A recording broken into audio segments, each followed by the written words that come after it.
Hey, boys and girls. It's time for Uncle Jay Explains the News. Now here's the guy who helps little minds understand big news stories, Uncle Jay. Hi, boys and girls. You know, there's a lot of important news stories that are happening right now, and we can't get to them all. But you can always go to one of the major news websites and catch up on the really important stories there because, you know, their mission is to keep you informed about what really matters.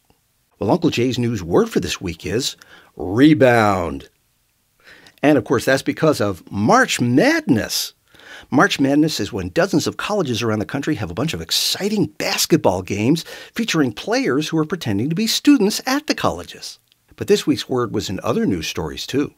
The campaign of Barack Obama tried to rebound after many people who first thought that he wasn't black enough started to worry that maybe he was a little bit too black after seeing his pastor on TV. So Obama gave a big, important speech urging America to talk in a grown-up way about its racial problems. And the cable news channels rose to the occasion by playing about 12 seconds of the speech over and over and having guests on to yell about it.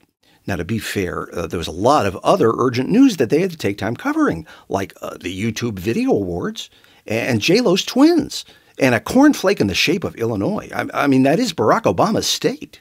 Plus, New York State was trying to rebound from its ex-governor's sex scandal, except that its new governor also had one, or three. Plus, New Jersey's ex-governor also had one. You know, maybe their shifts of state could become a sitcom and make us all wish that the writer's strike would come back. And, of course, Easter is the most famous of all, promising salvation to all the peeps of the earth. Happy Easter, everybody. Okay, boys and girls, it's time to answer one of your news questions. This week it comes from Barry in San Francisco. Hi, Barry. Barry writes, Dear Uncle Jay, I saw the protests about the 5th anniversary of the Iraq War. Some of the protesters wore funny costumes. They were on stilts and they had weird signs. Does stuff like that really help to end the war? Thanks, Barry. No.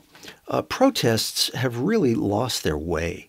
Back when people like Martin Luther King were marching for civil rights, people dressed normally, and their signs were simple and sincere, and those protests worked. They helped to bring justice to America. Today's protesters seem to just want to bring justice to Barnum and Bailey, and they need spell checkers.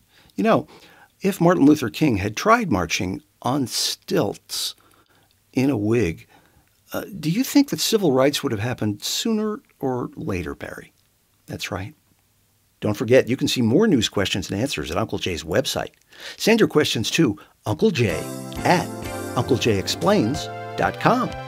Check back every Monday when Uncle Jay explains the news. And remember, a good kid is good news.